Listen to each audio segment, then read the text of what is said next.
I was kneeling in silver chains when the Alpha King's 4-year-old son broke through the execution guards and pressed his tiny hands to my face, whispering the word that would either save or condemn us both.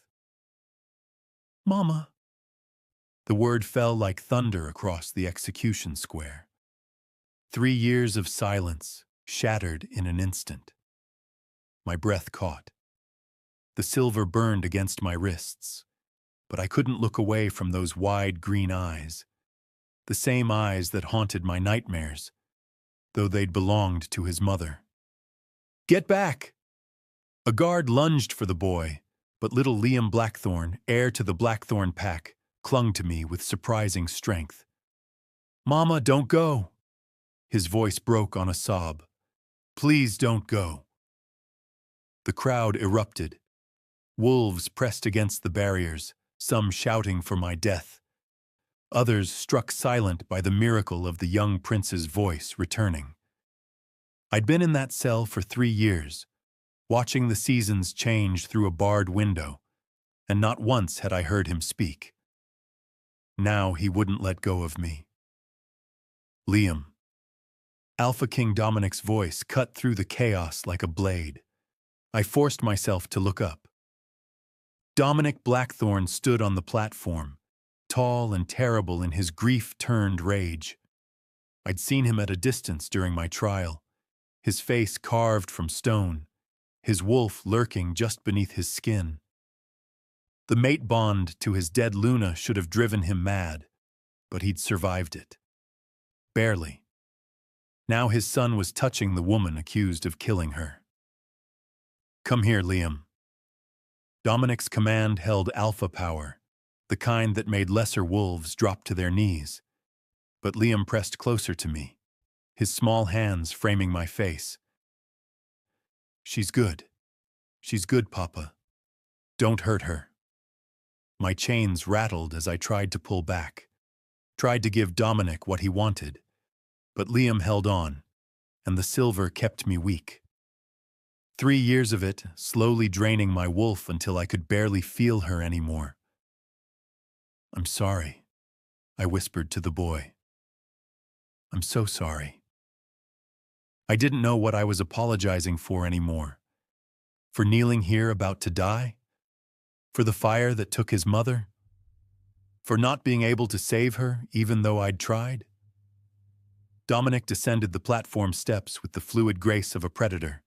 His beta, Marcus, moved to intercept him, hand raised in caution. Dom, think about this. I am thinking. Dominic's eyes flashed gold. My son hasn't spoken since that night. Now he's calling a murderer Mama. I didn't kill her. The words escaped before I could stop them. I'd said them so many times they felt meaningless now, but with Liam's hands on my face, they felt true again. I swear on the moon, I didn't. Enough. Dominic reached us, and his presence made my wolf whimper in the depths of my chest. Alpha power rolled off him in waves. He should have terrified me. He did terrify me. But Liam turned in my arms and threw himself at his father's legs. No, don't take her. She's warm, Papa. She makes the bad dreams stop. Dominic froze. For a moment the stone cracked, and I saw the father beneath the king. His hand hovered over his son's dark hair, trembling. What bad dreams? The fire. Liam's voice dropped to a whisper. Mama screaming. But Sarah makes them quiet. How did he know my name? The question died on my lips as Dominic's gaze locked with mine. His eyes were the color of winter storms, and in them I saw 3 years of pain that matched my own. You will not speak to my son, he said, but the words lacked conviction. I haven't. My throat was raw from disuse. They didn't let me talk much in the cells. I've never seen him before. I don't know why. She smells like Mama. Liam turned those devastating green eyes on me again. Like the roses, before the fire. The crowd pressed closer, and I heard the whispers starting. Witchcraft, manipulation, dark magic. But I knew the truth was simpler and more impossible. Somehow this child could sense what no one else could, that I'd loved his mother, that I'd run into that fire trying to save her, that I'd failed. Dominic's jaw worked. He looked at his son, then at me, then at the gathered pack. Hundreds of wolves waiting to see their king deliver justice, waiting for my blood. Marcus, his voice carried across the square. Clear the square. Alpha? Marcus sounded uncertain. I said clear it. Dominic reached down and carefully, gently, pried his son's hands from my face. Liam whimpered, but didn't fight his father. The execution is postponed. The crowd exploded into shouts. Some protested, others cheered. I couldn't process any of it.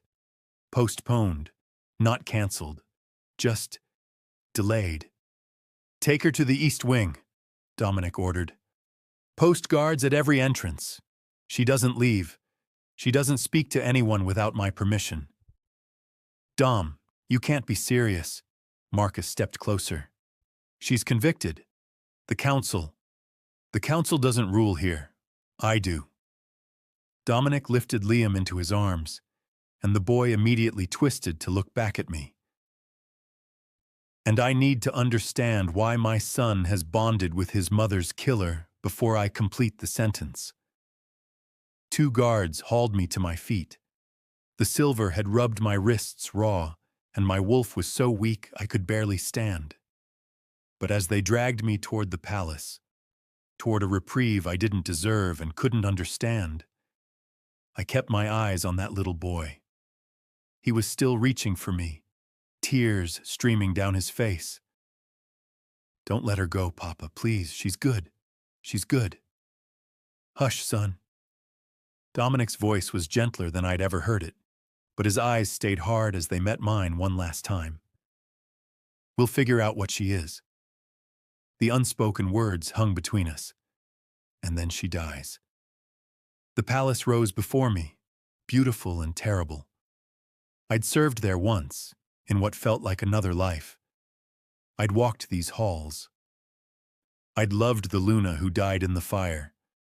And now I was being dragged back not as a servant, but as a prisoner granted an impossible stay of execution. Behind me, Liam's cries echoed off the stone walls. Sarah, Sarah, come back! My wolf stirred, weak but present, responding to the child's distress. I didn't understand it, couldn't explain it. But as the guards shoved me through the palace doors and Liam's voice faded behind me, one truth crystallized in my mind. I had one chance to prove my innocence. One chance to make Dominic Blackthorne see the truth before he put those silver chains back on and finished what he'd started. I just had to figure out why his son could see it when no one else could. The heavy doors slammed shut, cutting off the sunlight. The East Wing loomed ahead, and with it, my unknown fate. Wanting to see what would happen next, subscribe to this channel to get to listen to more of our upcoming exciting stories. Click on the subscribe button now. Thank you. Chapter 2. The East Wing chamber was nicer than my cell. That wasn't saying much. Stone walls, a narrow bed with clean sheets, a window that actually opened. They'd removed the silver chains, but the guards posted outside my door made it clear I hadn't been freed, just relocated. I pressed my hand against the cool glass, watching the moon rise over the Blackthorne territory. 3 years since I'd seen it without bars between us. 3 years since the Luna had died, and my life had ended with hers. The door opened without warning. I spun, heart hammering, but it was just a maid. Young, nervous, carefully avoiding my eyes as she set down a tray of food. Wait. My voice came out rougher than I intended. What's happening? Why am I here? She dropped into a quick curtsy and fled. So that's how it would be. A prisoner still, just in a prettier cage. I was picking at the bread, real bread, not the moldy scraps from the cells, when I heard the screaming, high-pitched, terrified. A child's voice echoing through the palace halls. My body moved before my mind caught up. I threw open the door, startling the guards, and the screaming got louder, closer. "Get back inside," one guard ordered, but I was already moving. Liam. I found him in a room 3 doors down, thrashing in a bed too large for his small body. A nursemaid stood helplessly nearby, wringing her hands. Another woman, older, stern-faced, was trying to hold him down. "No, no, Mama! Mama, wake up!" Liam's voice cracked on a sob. The older woman looked up as I burst in. "What are you doing here?" "Guards." But I was already at the bedside, my hands gentle on Liam's shoulders. "Liam, Liam, it's okay. You're safe." His eyes flew open, wild, unfocused, still trapped in whatever nightmare held him. Then they found my face, and something shifted. "Sarah?" His voice was so small. "I'm here." I sat on the edge of the bed, and he immediately crawled into my lap, his small body shaking. "It was just a dream. Just a dream." She was burning. He pressed his face against my shoulder. "Mama was burning and I couldn't help her." My throat tightened. "I know, sweetheart. I know." "You dare!" The older woman started forward, but a commanding voice from the doorway stopped her cold. "Leave us." Dominic Blackthorne filled the doorway. Barefoot and wearing only sleep pants, his dark hair disheveled, he must have come running. His eyes fixed on me holding his son, and something dangerous flickered in their depths. The nursemaids scurried out. The guards shifted uncomfortably, but held position. "Papa." Liam lifted his head. "She came." I called and she came. "I heard him screaming," I said quickly. "I know." Dominic moved into the room with a predator grace. The whole wing heard him. He sat on the other side of the bed, close enough that I could feel the heat radiating from his skin, smell cedar and night air. Close enough to kill me if he chose. "How often does this happen?" I asked. "Every night." Dominic's hand came up to stroke his son's hair, and his fingers brushed my arm in the process. He jerked back as if burned. "Sometimes, multiple times." "The fire," Liam whispered against my shoulder. "I see it every time I close my eyes." "You were there?" I looked at Dominic, horrified. "He was there when it happened?" "I was at the border." Dominic's voice went flat. "Dealing with a rogue attack. By the time I got back, the Luna's chambers were already engulfed. Liam had wandered out of his nursery. He stopped, jaw working. He saw his mother die through the window." My arms tightened around the boy. No wonder he hadn't spoken. No wonder the nightmares. "The woman who just left," I said. "She's not helping him." "Nothing helps him." Dominic's eyes met mine, and I saw the exhaustion there. The desperate, helpless love of a father watching his child suffer. "We've tried 6 different caretakers, healers. Even brought in a witch from the Eastern Territories. He screams himself awake every night, and nothing we do makes it stop. Maybe," I hesitated, "maybe I could stay with him, just for tonight." "Absolutely not." Dominic stood abruptly. "You're accused of murdering his mother. I'm not leaving you alone with—" "Papa, please." Liam's voice was so quiet. "She makes the bad dreams go away." Dominic looked at his son, then at me, conflict written across his face. Finally, he dragged a chair from the corner and positioned it beside the bed. "I'll stay too." He sat, crossing his arms. "You comfort him. I'll watch." So began the strangest night of my life. Liam curled against me, his breathing gradually steadying.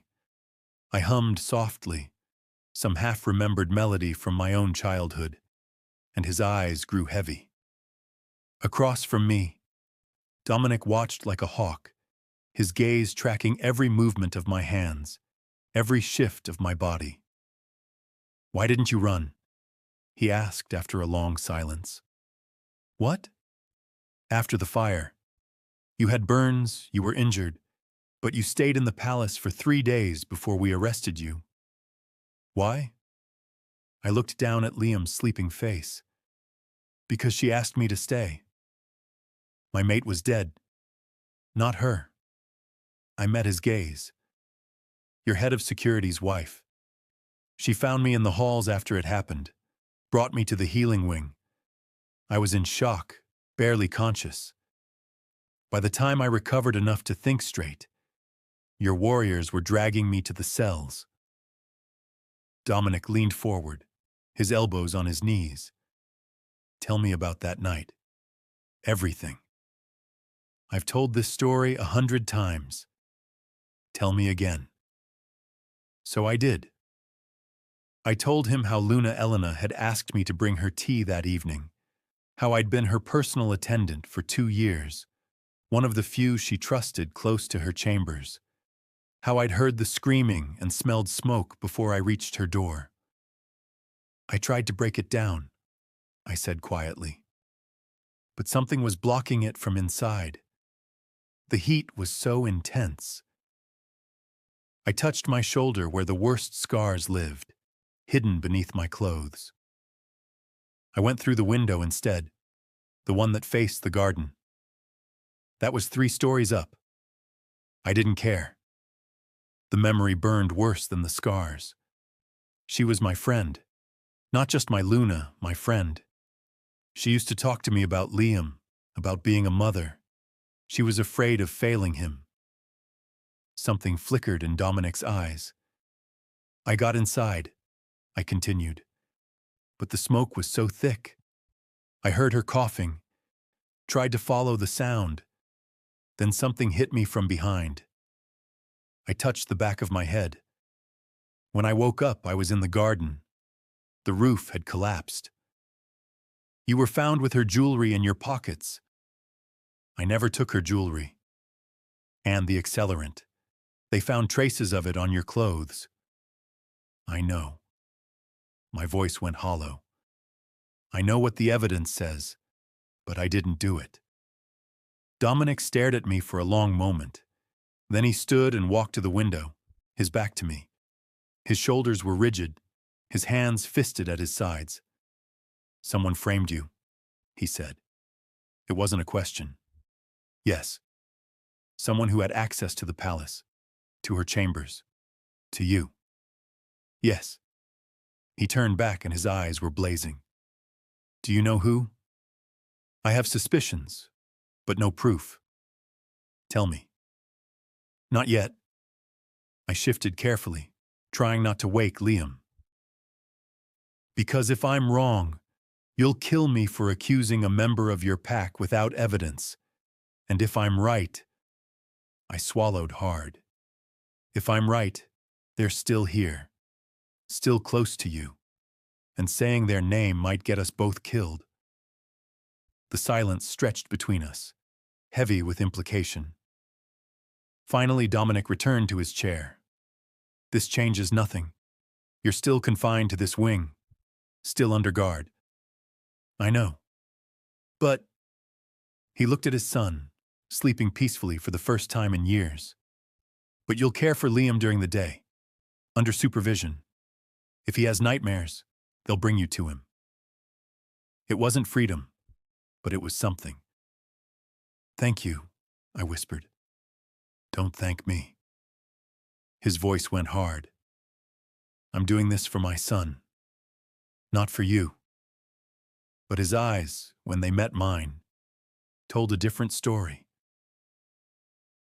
The next 2 weeks fell into a pattern. Days spent with Liam in the nursery, teaching him letters and listening to his slow, halting words return.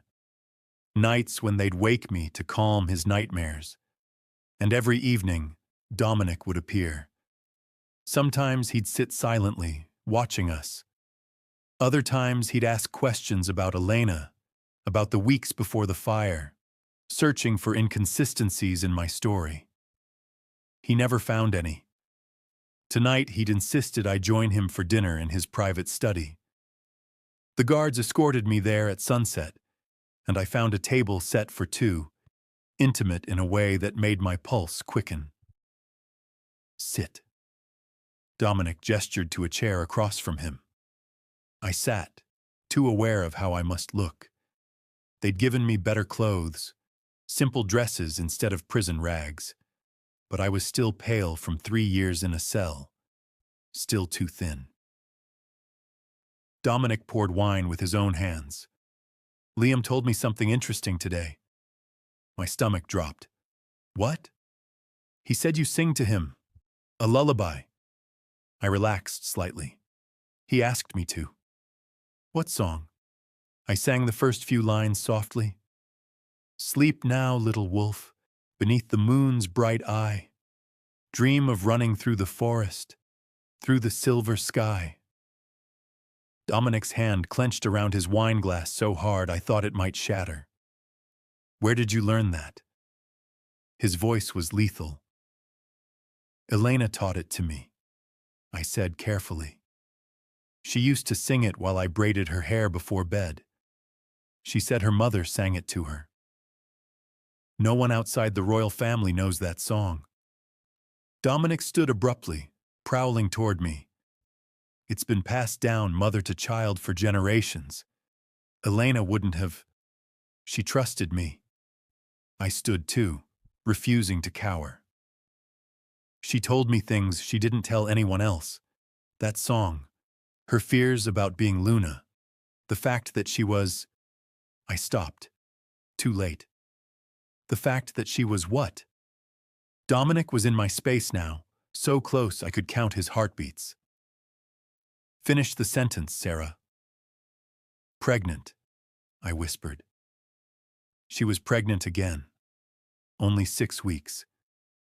She hadn't told you yet because she was afraid something would go wrong like it did with the last 2 pregnancies. The color drained from Dominic's face. She wanted to wait until 12 weeks, I continued softly. She was going to tell you on your anniversary. She was so happy, Dominic. So scared and so happy, and... His hand came up, and for a second I thought he'd strike me. Instead, his fingers brushed my cheek, catching a tear I hadn't realized was falling. How do I know you're not lying?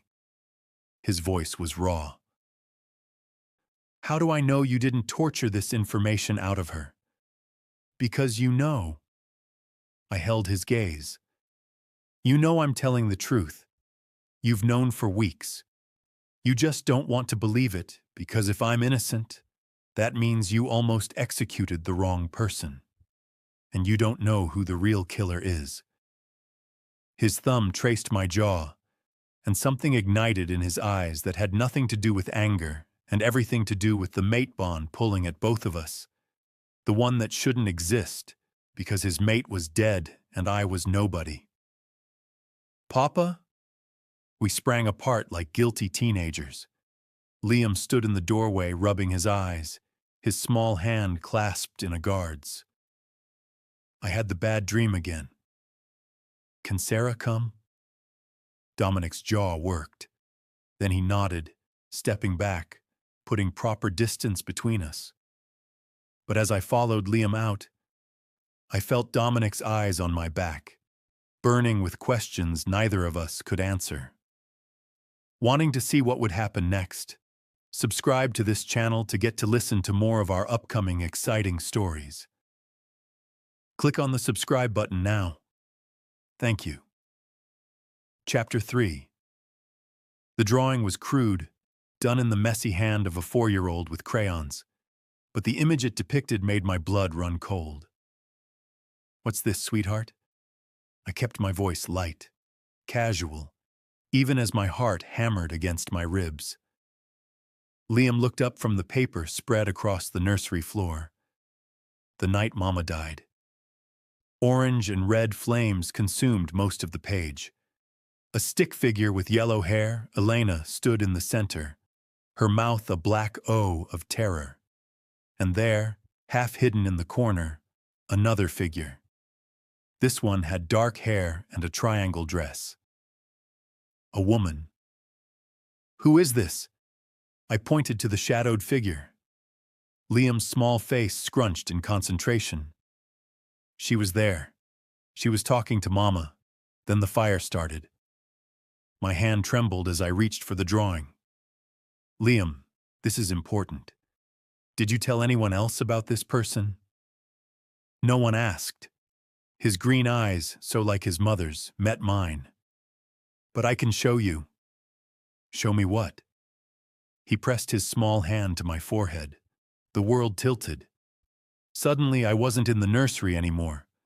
I was small, the perspective all wrong, toddling down a palace corridor in the dark. Ahead, voices, angry voices. "Cannot keep asking me for more time." A woman's voice, sharp with fury. "I need you to be patient. These things take—" "Elena." That was Elena's voice, tight with stress. "Patient. I've been patient for 2 years. He barely looks at me while you play the perfect Luna." I moved closer, my child legs unsteady. Through the crack in the door, I could see them. Elena in her nightgown, her pregnant belly just starting to show. And across from her, a woman with dark hair piled high, her face twisted with rage. Vivian. Lady Vivian Ashford, Elena's lady-in-waiting. The woman who'd wept the loudest at Elena's funeral. The woman now engaged to Garrett Blackthorne. "You don't understand," Elena said quietly. "I can't just... can't or won't." Vivian's voice dropped to something venomous. "You promised you'd talk to Dominic about me and Garrett. You promised to convince him we're true mates. But you've done nothing." "Because you're not true mates." Elena's composure cracked. "Vivian, please. Garrett deserves better than manipulation." The slap echoed through the chamber. I watched through Liam's eyes as Elena stumbled back, hand pressed to her cheek. Then Vivian's hands were moving, pulling something from her pocket. A vial. She uncorked it and threw the contents across the room. The drapes caught fire instantly. "No!" Elena lunged for the door, but Vivian blocked her path. "You should have helped me," Vivian hissed. "Now he'll need comfort, and I'll be there to provide it." The vision shattered. I gasped, finding myself back in the nursery with Liam's hand still pressed to my forehead. His eyes were ancient in his young face. "The bad lady hurt Mama," he whispered. "I was too scared to help." "Oh, Liam." I pulled him into my arms, my mind racing. "You were so little. You couldn't have stopped her." But he'd seen everything, and somehow, impossibly, he'd just shared that memory with me. The door opened. I shoved the drawing under a cushion just as Dominic entered, Marcus at his side. "Sarah, I need to speak with you." Dominic's face was grim. "Privately." I glanced at Liam, reluctant to leave him. "I'll stay with the young prince," Marcus offered, his usually stern face softening as he looked at the boy. I followed Dominic out into the corridor, down 2 hallways, until we reached a study I hadn't seen before. He closed the door and turned to face me. "Tell me about Vivian Ashford." The words hit me like a fist. "What?" "Elena's lady-in-waiting. You worked together. What was she like?" I chose my words carefully. Ambitious? Beautiful? She wanted... I trailed off. Wanted what? Dominic stalked closer. Sarah, I've had Marcus quietly reinvestigating the fire. There are inconsistencies in the original report. Witness statements that were never followed up on. Evidence that was convenient. What kind of evidence? The accelerant found on your clothes. The lab reports show it was a compound not available to palace servants, only to those with access to the royal stores. His eyes burned into mine, where the lady-in-waiting would have access. My heart pounded. Dominic, and the jewelry found in your pockets. Marcus checked the records. Those pieces were catalogued as destroyed in the fire, yet somehow they appeared on your person 3 days later. He gripped my shoulders. Someone planted them. Someone with intimate knowledge of Elena's possessions. I pulled the drawing from where I'd tucked it into my dress. Liam drew this today. Dominic unfolded it, and I watched the color drain from his face as he took in the stick figures, the flames, the woman in the shadows. Vivian. His voice was barely audible. She was there that night. Liam saw her. I swallowed hard. Dominic, he can do something. Share memories. He pressed his hand to my head, and I saw it. All of it. Vivian arguing with Elena about you and Garrett. Elena refusing to help manipulate Garrett into thinking Vivian was his mate. Then Vivian... I couldn't finish. Dominic's hands shook as he held the drawing. Vivian is engaged to my brother. Has been for 6 months. He's planning to announce their mating at the next full moon. Elena knew they weren't true mates. She told Vivian that, and Vivian killed her for it. The paper crumpled in Dominic's fist. When he looked at me, his wolf stared out through his eyes, gold and furious and barely controlled. If this is true, it is true. Then I almost executed an innocent woman. I imprisoned you for 3 years while the real killer walked free. Comforted my brother. Attended packed dinners. Slept under my own roof. His voice broke. Sarah, if this is true, I can't breathe around what I've done to you. Focus on what we do now. I gripped his arms, feeling the tremor of his wolf beneath the skin. Can you arrest her? Interrogate her? Not without proof. That drawing won't hold up in pack court. And a 4-year-old's psychic vision? He laughed bitterly. My counsel will say I'm delusional, that I'm so desperate to absolve my guilt I'm believing a convicted murderer. Then what? A scream cut through the air. Liam. We ran. The corridor seemed endless. Guards were shouting, rushing toward the nursery. I burst through the door first, and my wolf surged despite 3 years of silver suppression. Marcus was down, bleeding from a gash across his temple, and standing over Liam, his small body pressed against the wall, terror on his face, were 2 wolves in human form, assassins. Dressed in black, their faces covered, blades gleaming in the lamplight. No! I didn't think, just moved. I hit the first one low and hard, my shoulder connecting with his ribs. We went down in a tangle of limbs. He was bigger, stronger, but I'd spent 3 years learning to fight in a cell where guards thought a woman prisoner was fair game. I knew where to strike, knew how to kill. My elbow connected with his throat. He gurgled, choking. I rolled, grabbing his fallen blade just as the second assassin lunged at Liam. I threw the knife. It buried itself in the assassin's shoulder, spinning him around.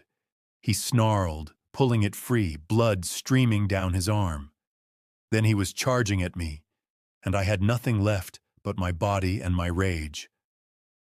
We collided. His weight drove me back into the wall, his blade arcing toward my neck. I caught his wrist, held it, feeling my strength failing. The assassin's head snapped to the side with a sickening crack. Dominic stood there, his hand still extended, his face a mask of lethal fury.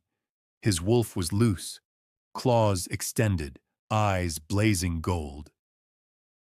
He grabbed the second assassin, the one I'd hit in the throat, now struggling to rise, and slammed him against the wall hard enough to crack stone.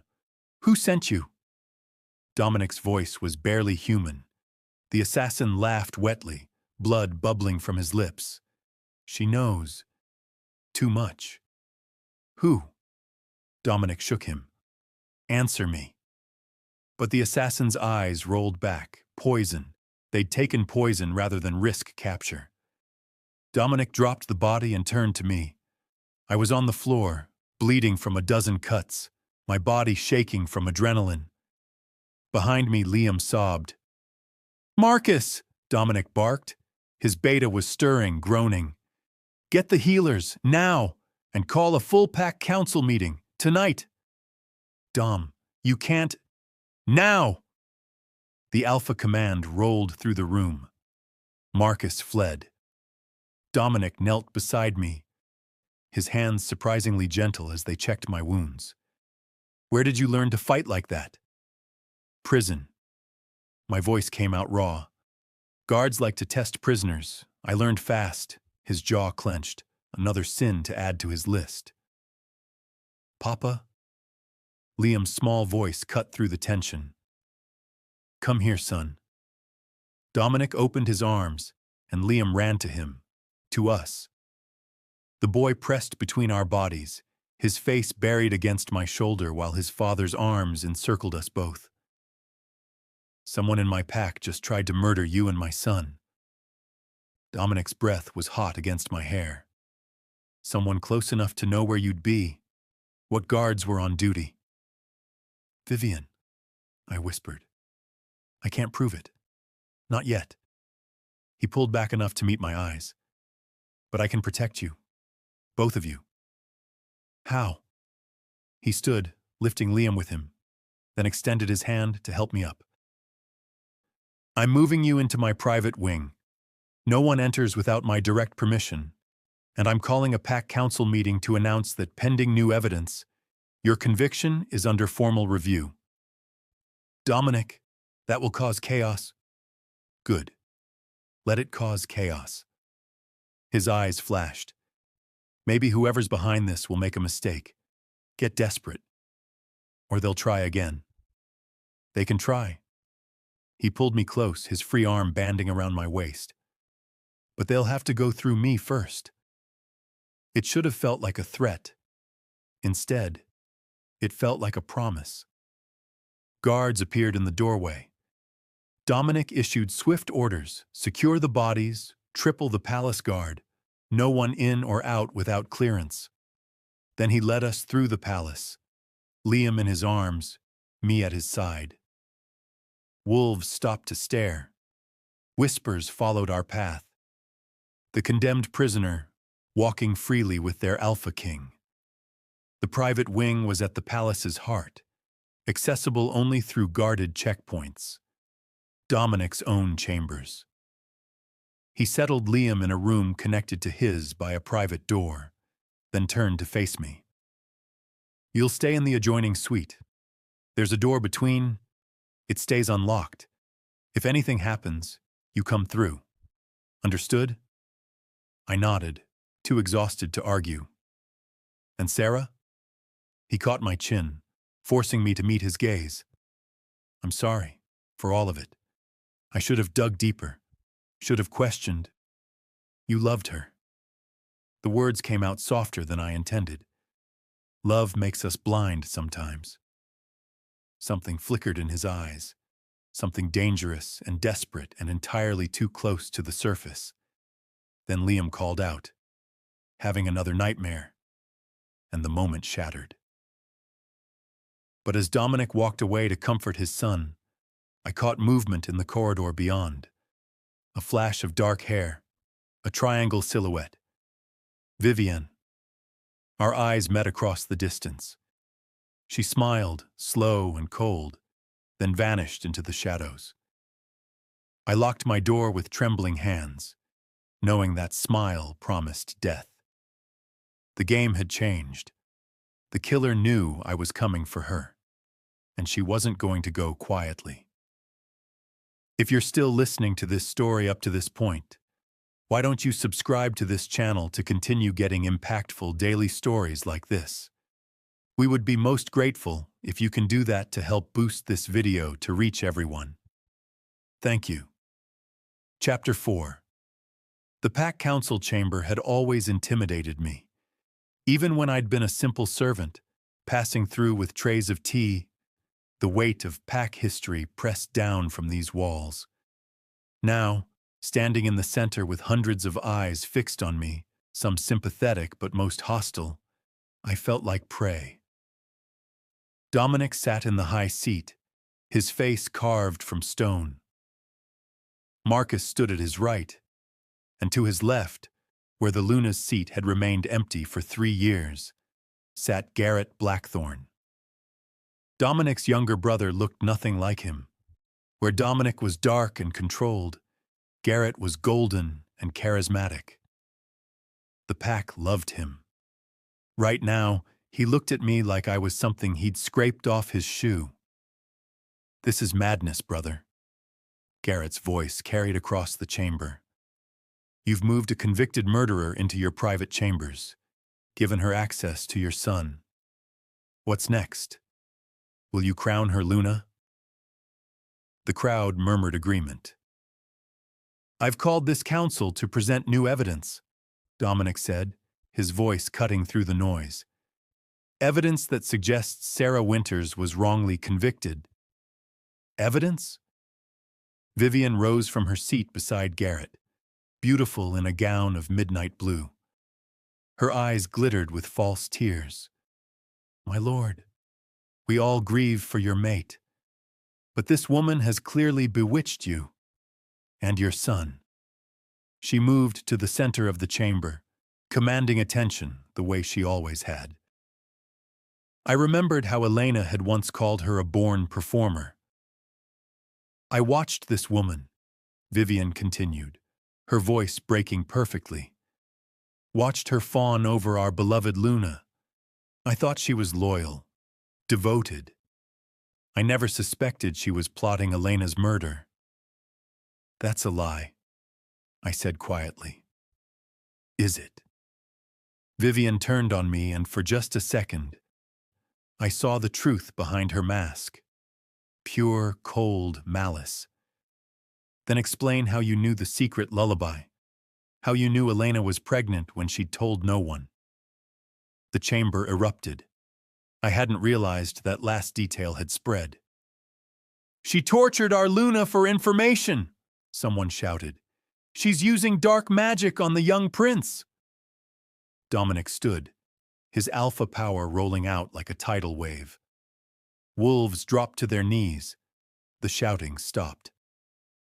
"Sarah knew these things because Elena trusted her," he said. "Because they were friends." "Friends don't murder friends," Garrett interjected. "Brother, I understand you want to believe there was a mistake, that someone else is responsible. But the evidence was planted." Marcus stepped forward, holding a folder. "I've spent the last 2 weeks reinvestigating the fire. The accelerant found on Sarah's clothes? It came from the royal stores. Only 3 people had access that night." He looked directly at Vivienne. "You were one of them." Vivienne's face went pale, then flushed with anger. "How dare you accuse me? I loved Elena." "Did you?" I found my voice. "Because Liam remembers you arguing with her that night. About Garrett. About how she refused to lie and tell him you were his true mate." The temperature in the room dropped. Garrett stood slowly. "What did you say?" "Elena knew." I kept my eyes on Vivienne. "She knew you were manipulating Garrett. that you wanted access to power through him. She was going to tell Dominic the truth. "This is insanity!" Vivian shrieked. "You're spouting lies fed to you by a traumatized child." "Liam doesn't lie," Dominic said coldly. "And his memories are clear." "A 4-year-old's memories!" Vivian turned to the council, desperate now. "Is this what we've come to? Taking the word of a baby over physical evidence? Over testimony?" "Your testimony," Marcus said. "You were the primary witness against Sarah. You claimed you saw her running from the Luna's chambers, that you smelled accelerant on her clothes when you found her in the healing wing." "I did." "Strange, then, that the healer's notes make no mention of accelerant, only smoke and burns." Marcus opened the folder. Notes that were conveniently lost in the original investigation and only recently found in the archives. The crowd's murmur turned uncertain. Wolves looked between Vivian and me, doubt creeping in. Vivian's composure cracked. "This is a conspiracy. You're all blind. Can't you see what she is? What she's doing?" "What I see," Dominic said, "is a woman who had motive, means, and opportunity. What I see is someone who benefits from Elena's death and Sarah's conviction." "Enough of this." Garrett's voice cut through the chamber like a blade. He moved to stand beside Vivian, his hand possessive on her waist. "Brother, I've supported you through 3 years of grief, watched you struggle to lead while mourning. But this?" His lip curled. "You're so desperate for someone to blame besides yourself that you'll tear down your own family. Vivian and I are bonded, true mates. If you can't see that, if you're so lost in your guilt that you'd believe a murderer over your own blood." Movement in the shadows. I saw them before anyone else. 4 wolves positioned at the chamber's corners. Not guards, assassins. "Dominic!" I screamed. They attacked. Chaos erupted. The assassins wore no masks this time, no pretense. They moved with lethal precision, heading straight for me and Dominic. The council scattered, wolves shifting, panic spreading like wildfire. One assassin lunged at me, claws extended. I dodged, but barely. My wolf was there beneath my skin, but weak. 3 years of silver had nearly destroyed her. Nearly. "You should have died in that cell," the assassin snarled, his blade arcing toward my throat. My wolf surged. It felt like breaking through ice after drowning. Power flooded my veins, ancient and vast and nothing like I'd felt before. My bones cracked, reshaping. Fur erupted across my skin. But not the brown wolf I'd had before my imprisonment. Silver. I transformed into a wolf of pure silver, my fur catching the light like moonbeams. Across my shoulders and flanks, markings appeared, swirling patterns that glowed with soft luminescence. Ancient symbols I'd never seen but somehow recognized. The chamber fell silent. The assassin stumbled back, his face white with terror. "Impossible. The moon-blessed are extinct." Moon-blessed. The words resonated in my bones, in my soul. Knowledge flooded through me, memories that weren't mine but belonged to my bloodline. We were oracles, seers. The moon goddesses chosen, blessed with silver fur and the ability to glimpse truth. Extinct for a century. Hunted down by those who feared their power. But not gone. Never gone. Just hidden. Dominic's wolf, massive, midnight black, stood frozen, staring at me. Then his head tilted back, and he howled. The sound was primal, full of recognition and wonder, and something that made my soul ache. Mate. The bond snapped into place between us like a physical thing. I felt him, his grief, his rage, his desperate hope. felt the moment his wolf recognized what his human mind had refused to see. I was his true mate.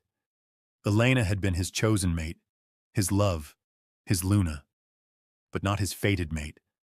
That bond had been waiting, dormant, for me. No. Garrett shifted, his golden wolf snarling. This is a trick, an illusion.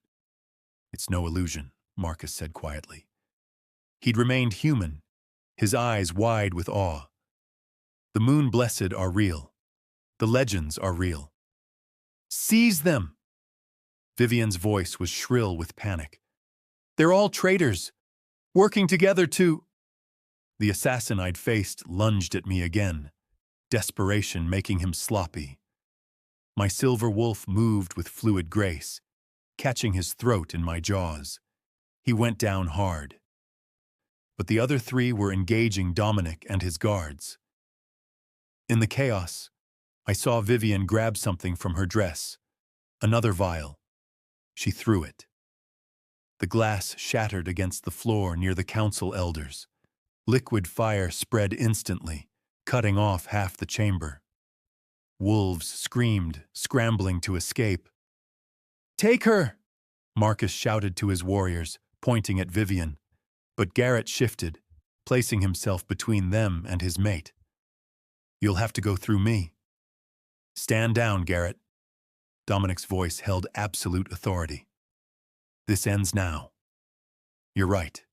It does. Garrett's golden wolf smiled, showing teeth. One way or another. More wolves poured into the chamber, but these weren't palace guards. They wore Garrett's colors, and I realized with dawning horror that he'd been planning this.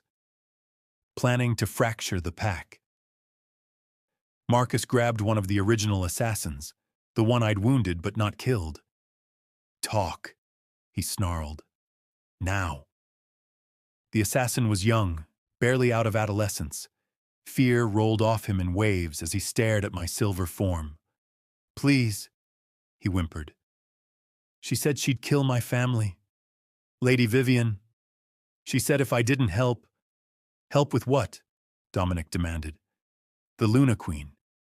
We were supposed to make sure she died in the fire, and frame the servant. He looked at me, tears streaming. We didn't know she was moon-blessed.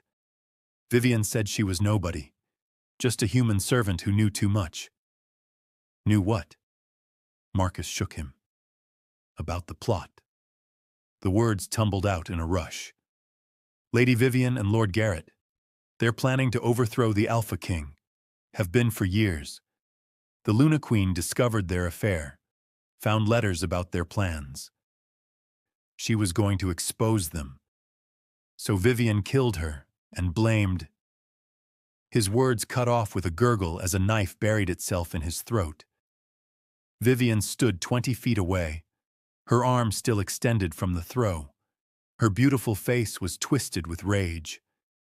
You were always weak, she spat at Garrett. We should have killed them all years ago. Garrett's wolf turned to stare at her. Vivian, don't look at me like that. She laughed, high and brittle. Did you really think I loved you? You were a means to an end. Power. That's all that matters. Something broke in Garrett's eyes. Pack members, Vivian shouted, addressing the wolves wearing Garrett's colors. Your true Alpha King is weak, mated to a murderer. Would you follow him, or would you follow strength? Some of Garrett's wolves looked uncertain, others growled agreement. Civil war. That's what she was offering. Split the pack in two, tear them apart from within. Choose, Vivian commanded. Dominic and his cursed mate, or freedom under Lord Garrett's rule. Garrett shifted back to human form, naked and shaking. I never wanted this. Vivian, we were supposed to... You were supposed to be useful. She turned on him, vicious. Instead, you fell for your brother's leftovers and went soft. Dominic's wolf moved between them, protective even now of his brother. But Garrett was staring at Vivian like he was seeing her for the first time. "You killed Elena, my brother's mate, the mother of his child." "She was in the way." "She was pregnant," Garrett whispered, "with my niece or nephew." The chamber held its breath. Garrett's wolf re-emerged, but this time it turned on Vivian. "You lied to me. About everything." "Don't be a fool!" He lunged. Vivian screamed, running for the exit. Her loyalists moved to intercept, and suddenly the chamber was a battlefield. Wolf against wolf, blood spattering ancient stones. I shifted back to human form, naked and shaking, and grabbed a fallen cloak to cover myself. Dominic was there instantly, his own shift complete, pulling me behind him. "Get the prince!" he shouted to Marcus. "Secure the royal wing!" "Already done, Alpha." Marcus dispatched orders with military precision. "But we have a problem. Garrett's wolves, the ones still loyal to him, they've taken the South Tower, and Vivian has hostages." "Who?" "The council elders. She grabbed them in the chaos." Dominic's jaw clenched. "How many wolves went with her?" "At least 40, maybe more." 40 wolves. Out of a pack of 300. It wasn't huge, but it was enough to cause serious damage, enough to spark civil war. Through the smoke and chaos, I saw Vivian and Garrett disappear through a side entrance, their remaining loyalists forming a rear guard. "Let them go," Dominic said quietly. "Alpha," I said, "let them go." He turned to face the remaining pack members, those who'd stayed loyal, those who'd fought against Vivian's wolves. "We have wounded to tend to, dead to honor, and a pack to heal." His eyes found mine across the blood-soaked chamber. "And we have a moon blessed to protect." The words echoed through the space. Wolves knelt one by one, offering submission not just to their Alpha King, but to what I represented. An oracle. A myth made real. A sign from the moon goddess herself. Dominic held out his hand. I took it, feeling the mate bond pulse between us, new and fragile, and impossibly strong. "They'll come back," I said quietly. "Vivian won't stop." "I know." He pulled me close, his arms banding around my waist. "But next time, we'll be ready. War. Yes." His breath was hot against my temple. War. In the distance, a howl rose up, Garrett's voice full of anguish and rage and betrayal. Other howls joined it, the sound of a pack fracturing. Liam appeared in the doorway, Marcus carrying him. The boy's eyes found me, found my father, and he smiled. "Sarah's silver," he said simply. "Like in my dreams. The Moon Lady said she'd come." Dominic and I exchanged a look. "What Moon Lady?" I asked gently.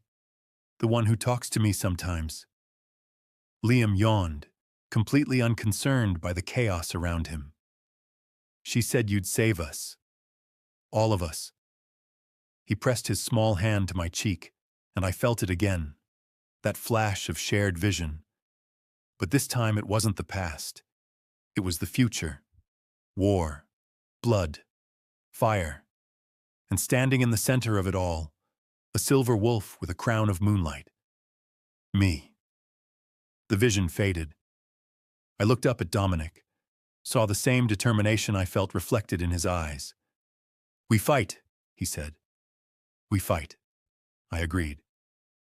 Outside, another howl rose up. Vivian's voice this time, full of promise and threat. The real battle was just beginning. If you're still listening to this story up to this point, why don't you subscribe to this channel to continue getting impactful daily stories like this? We would be most grateful if you can do that to help boost this video to reach everyone. Thank you. Chapter 5. The war room smelled of blood and smoke even 3 days after the council chamber attack. Maps covered the table, markers showing Garrett's movements. 40 wolves had fled with him and Vivian. Now that number had swelled to 70. "They're recruiting from the outer territories," Marcus said, moving a red marker across the southern border. "Promising power, position. Vivian's telling them you've been bewitched by a witch who murdered their true Luna." Dominic's jaw clenched. I sat beside him, wearing simple clothes but feeling the weight of every eye in the room. His advisors, his warriors, men and women who'd called for my execution a week ago. Now they looked at me with fear and wonder in equal measure. "We need to strike now," one of the commanders argued, "before they fortify their position." "And leave the palace vulnerable," another countered. "We don't know if this is a diversion. They could attack while our forces are divided." "Enough." Dominic's voice cut through the debate. "We protect our people first. Let Garrett come to us." "My lord, with respect, that's—" The commander's words died as I stood, my hands pressed flat against the table. The vision hit me without warning. Elena. I saw her as clearly as if she stood before me. Golden hair streaming, green eyes bright with fear. But not for herself. "Find Sarah," she gasped, stumbling through smoke-filled corridors. "Find her and run. Vivian's already spread the accelerant. The fire will—" Coughing. So much coughing. Elena fell against a wall, her nightgown singed, burns blooming across her skin. "Please, moon goddess," she prayed. "Let her survive. Liam will need her. The pack will need her." The vision shifted. Elena finding me unconscious in the garden, the roof having collapsed just as I pulled her from the window. She pressed something into my hand. Jewelry, her jewelry, and smiled through tears. "They'll blame you," she whispered, though I couldn't hear her, couldn't respond. "But you're strong enough to survive it. Strong enough to save him when I can't." She kissed my forehead, and I felt it. Felt her using the last of her strength to hide my bloodline markers, to suppress my wolf so the silver wouldn't show, protecting me even as she died. "The moon blessed must survive," Elena breathed. "Promise me. Promise you'll protect my son." The vision shifted again. Elena staggering back toward the fire, toward certain death. Drawing attention away from where I lay hidden in the garden shadows, sacrificing herself. For me, for Liam, for the pack's future. "Sarah." Dominic's hands on my shoulders, shaking me gently. I gasped, finding myself collapsed in my chair, tears streaming down my face. "She knew," I choked out. "Elena knew everything. About my bloodline. About Vivian and Garrett's plot. My voice broke. "She died saving me. Drew the conspirators' attention so I could escape. She put her jewelry in my pockets to mark me as important, as someone worth framing, someone whose conviction would make the conspiracy more believable." The room was silent. "She chose me to protect Liam," I continued. "Hid my wolf so they wouldn't know what I was. Made me promise, even though I couldn't hear her, couldn't respond." I looked up at Dominic, saw my grief reflected in his eyes. "She loved him so much. Loved you both. That's why she went back into the fire, to give me time to survive." Dominic pulled me into his arms, and I felt him shake. 3 years of grief, of rage, of guilt. It all poured out in silent sobs against my hair. "I condemned you," he whispered. "The woman she died protecting. I put you in chains and you didn't know." I held him tight. "None of us knew. That's what she wanted. She was buying us time." "Time for what?" I pulled back, wiping my eyes. Time for me to grow strong enough to face what's coming. Time for Liam to find me. Time for the mate bond to reveal itself. I looked around the room at the assembled warriors. Time for this pack to be ready for war. Marcus stepped forward. My lady, these visions. Can you control them? See what Garrett and Vivian are planning? I don't know. I pressed my fingers to my temples. The moon-blessed abilities are waking, but I don't understand them yet. I see fragments, truths, but not always when I need them. Then we train you, Dominic said firmly. The same way we train any wolf in their abilities, and we prepare for siege. My lord. One of the advisors shifted uncomfortably. If we're preparing for siege rather than attack, we're acknowledging we can't defeat your brother in open combat. My brother has been manipulated and betrayed by the woman he thought was his mate. He's angry, confused, and dangerous. Dominic's voice held no mercy. But he's still pack, still blood. I won't hunt him like a rogue unless I have no choice. He's declared war on you. He's declared war on his pain. I stood, feeling the silver wolf stir beneath my skin. Vivian is the true enemy. She killed your Luna, framed me, manipulated Garrett, split your pack. Everything leads back to her. And if Lord Garrett won't abandon her? The question hung heavy in the air. Then we do what we must, Dominic said quietly. But we try to save him first. Over the next week, Garrett's forces harassed our borders. Small strikes, testing our defenses. They burned 3 outer settlements, forcing those wolves to flee to the palace for safety. Our numbers swelled. Refugees poured in, frightened and angry. The palace became a fortress, and I became something I'd never expected. A leader. I organized the civilians, set up shelters in the Great Hall, rationed food, created schedules for the children so they felt some normalcy. The wolves who'd once called for my death now brought me their problems, their fears. My lady, an elderly female approached me in the makeshift dining hall.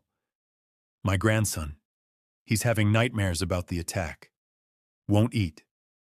I knelt beside the child, maybe 6 years old, his eyes too old for his face. What do you dream about? Bad wolves, he whispered, coming to hurt us. I have nightmares too, I told him gently. About fire, about being alone. Want to know what helps? He nodded. Remembering I'm not alone anymore. See all these people? They're here because we protect each other now. The bad wolves can't get through all of us. I pressed my hand to his chest. Your wolf is brave. Can you feel him? The boy closed his eyes, concentrating, then smiled. He's growling. Good. He's ready to protect you. And I'm ready to protect both of you. The grandmother's eyes filled with tears. Thank you, my lady. Moon blessed. The title followed me everywhere now. Moon blessed. Oracle. Future Luna. I wasn't sure I deserved any of them. You're good with them. I looked up to find Dominic watching from the doorway, Liam on his hip. The boy's face lit up when he saw me. Sarah, we brought you lunch. Did you? I stood, accepting the plate Dominic offered. What would I do without you two? Starve, probably, Dominic said dryly. You forgot to eat again. I was busy, being everyone's Luna except your own. He set Liam down, and the boy immediately wrapped himself around my legs. You need rest, Sarah. The visions are draining you. He was right. Each vision left me weaker. The moon goddess's messages coming faster now. Warnings. Glimpses of possible futures. I'd seen Garrett's camp, seen Vivian whispering poison in his ear, Seen something worse, too. A shadow on the horizon. Something darker than simple rebellion. But I couldn't stop. These people needed me. "My lady!" A warrior burst into the hall. "Garrett's forces. They're attacking the east gate. Full assault." Dominic's eyes flashed gold. "How many?" "All of them. And they've brought rogues. Maybe 100 wolves total." The hall erupted in panic. Parents grabbed children. Warriors reached for weapons. "Marcus, defensive positions!" Dominic barked. "Sarah, take Liam and the non-combatants to the reinforced cellars." "No." I handed Liam to a trusted nursemaid. "Take him. Keep him safe." "Sarah, I'm not hiding." I met Dominic's gaze steadily. "I'm moon-blessed. That means something. Let me use it." We ran to the battlements. Below, Garrett's wolves swarmed the gates. But they weren't just his pack anymore. Rogues, savage and undisciplined, threw themselves at our defenses. And behind them all, I saw her. Vivienne, in a dress of blood red, her hands raised, her mouth moving in words I couldn't hear. "She's using magic," I breathed. "Dark magic. That's how she's controlling the rogues." "Can you counter it?" Marcus asked desperately. "I don't know." I gripped the stone parapet. "I've never—" Another vision slammed into me, Elena teaching me the lullaby. But now I heard the words differently, understood them as more than a song. They were a prayer. A spell of protection passed down through royal bloodlines. And I was Luna now, whether crowned or not. I opened my mouth and sang. The words poured out in a language I didn't know but somehow understood. Ancient wolf tongue, the language of the first packs. My voice carried across the battlefield, and my silver wolf surged to the surface. Light exploded from my skin. Not harsh, but gentle. Moonlight made solid. It rolled down from the battlements like a wave, washing over our defenders, making them stronger. When it hit the attacking rogues, they yelped and scattered, the dark magic compelling them shattered by the moon goddess's blessing. Garrett's wolves, his true wolves, not the rogues, hesitated. Some even lowered their weapons. Vivienne screamed in rage. "You think light will save you?" Her voice carried, amplified by magic. "You think being moon-blessed makes you special? I'll show you what real power looks like." She raised her hands, and darkness answered. A wave of shadow rushed toward the palace, and I knew if it hit, the protection I'd just cast would shatter. I braced myself, channeling everything I had into a shield. The two forces met with a sound like thunder. I fell to my knees, blood trickling from my nose. But the shield held. Below, Garrett had stopped fighting. He stood frozen, staring up at me with something like horror on his face. "Brother," Dominic's voice rang out. "Is this what you want? To destroy your own pack? Kill innocents?" "I want justice," Garrett roared back. "You're bewitched. Can't you see what she is?" "I see exactly what she is." Dominic moved to stand beside me, his hand finding mine. "She's my mate, my Luna, the woman Elena chose to protect our son. And I'll be damned if I let you hurt her because you were too blind to see Vivienne's poison." "Lies!" Vivienne shrieked. "All lies. He killed Elena and now he's—" "Enough." Garrett's voice, quiet but firm, cut through Vivienne's hysteria. He looked at her, really looked, and I saw the moment belief shattered. "You're using dark magic," he said slowly. "The kind that corrupts, that destroys. To give us power." Vivienne grabbed his arm. "Don't you see? Together we can—" He shook her off. "You killed my sister by bond.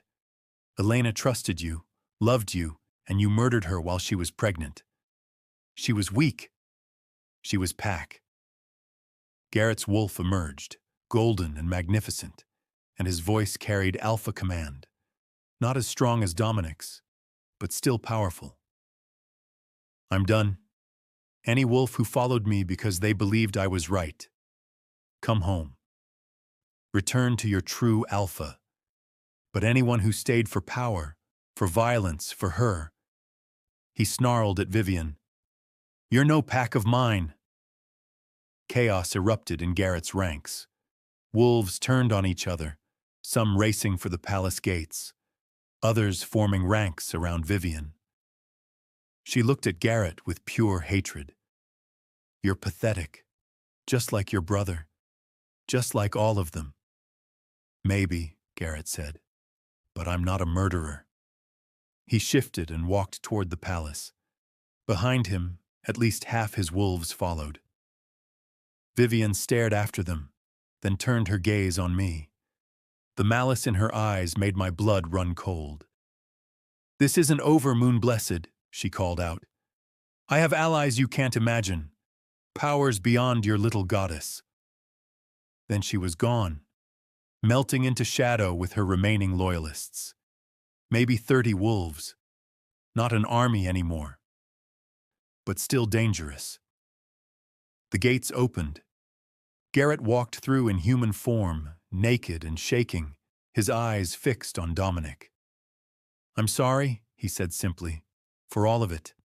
I let my heart blind me to the truth." Dominic descended the battlements. For a long moment the brothers stared at each other. Then Dominic pulled Garrett into a fierce embrace. "Welcome home," he said roughly. "We'll deal with the rest later. For now, your pack." I sagged against the parapet, exhaustion crashing over me.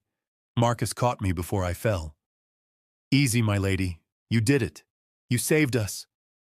"Vivian's still out there," I murmured, and she meant what she said, about allies. "We'll face that when it comes." Dominic was suddenly there, lifting me into his arms. "Right now, you need rest. Liam is safe and asking for you." He smiled, and it transformed his face. "He wants to know if you'll read him a story before bed." I pressed my face against his chest. "I'd like that."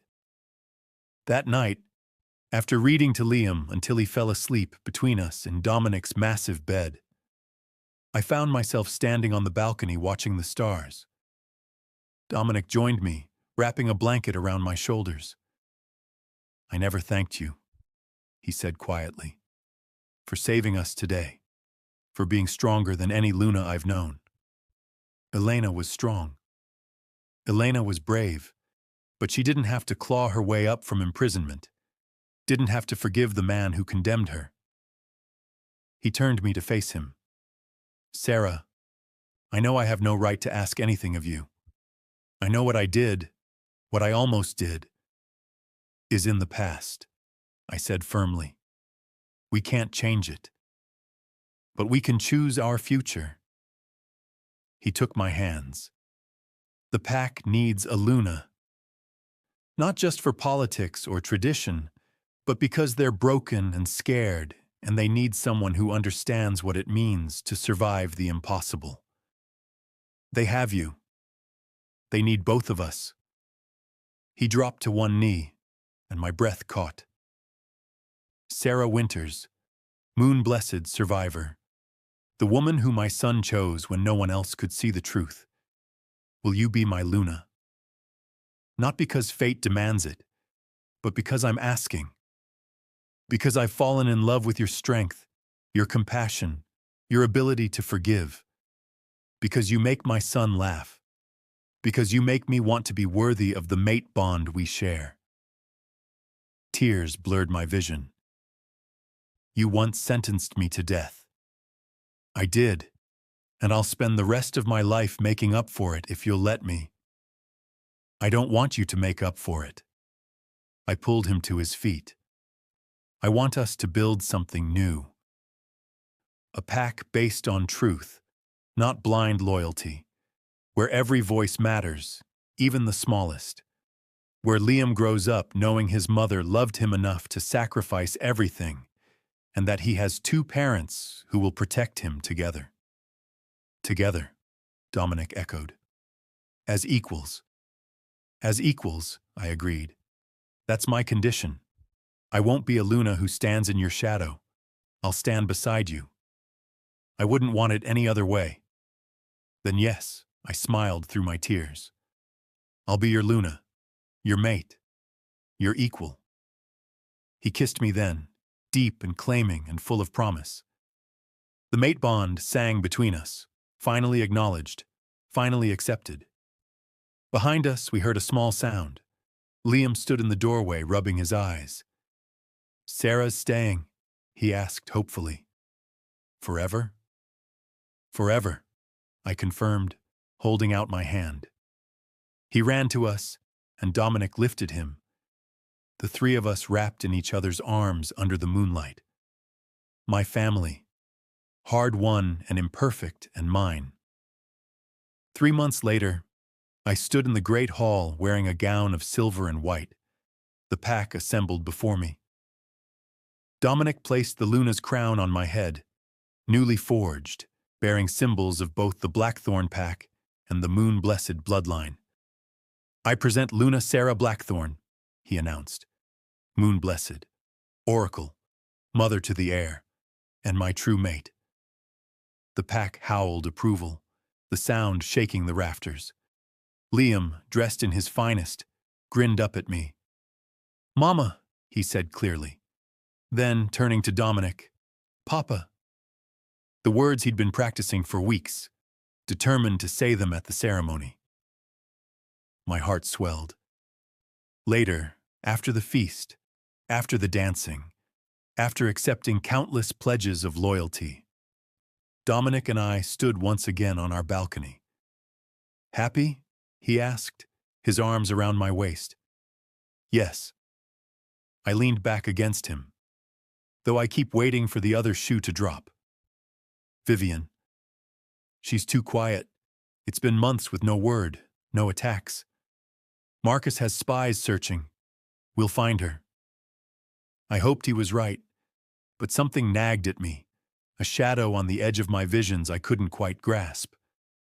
Far to the north, in a camp shrouded by dark magic, Vivian knelt before a figure whose face remained hidden in shadow.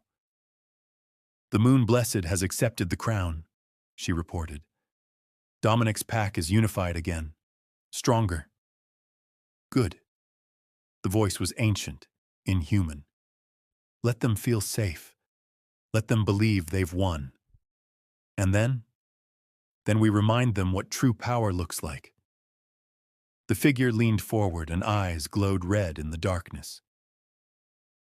The moon goddess's little oracle thinks she's seen the worst. She has no idea what's coming. Vivian smiled, sharp and vicious. When do we move? Soon. First, we need to eliminate their advantages. A pause, starting with the child. Back in the palace, Liam stirred in his sleep, whimpering. I was there instantly, smoothing his hair. Shh, sweetheart, just a dream. But his eyes opened, ancient and knowing. Sarah? The Moon Lady says to be ready. Something bad is coming. What's coming? The old dark. His small hand gripped mine. The thing that made the moon blessed go away before. It's waking up. I held him close, my heart pounding, as Dominic appeared in the doorway. What's wrong? I met my mate's gaze over our son's head. We need to call a council. Now. Because Liam was right. I could feel it. The shadow growing stronger in my visions. We'd won the battle for the pack. But the real war was just beginning. And this time, our enemy was something far older and darker than Vivian's ambition. Something that wanted the moon-blessed extinct. The crown on my head suddenly felt impossibly heavy. But I'd risen from ashes before. Survived impossible odds. Forgiven the unforgivable. I'd do it again. for Liam, for Dominic, for the pack that had become my family. I was Luna Sarah Blackthorn, moon-blessed and oracle, and I'd fight until my last breath to protect what was mine. The moon watched through the window, bright and knowing, and I swore I heard her whisper, "Well done, daughter. But steel yourself. The darkness remembers what you are, and it's coming home." I held my family close and prepared for war. Thank you for watching this video. Subscribe, like, and share this video to continue listening to this type of story daily, and also to appreciate this community too. I would like to hear your wonderful opinion about this story. Please comment below.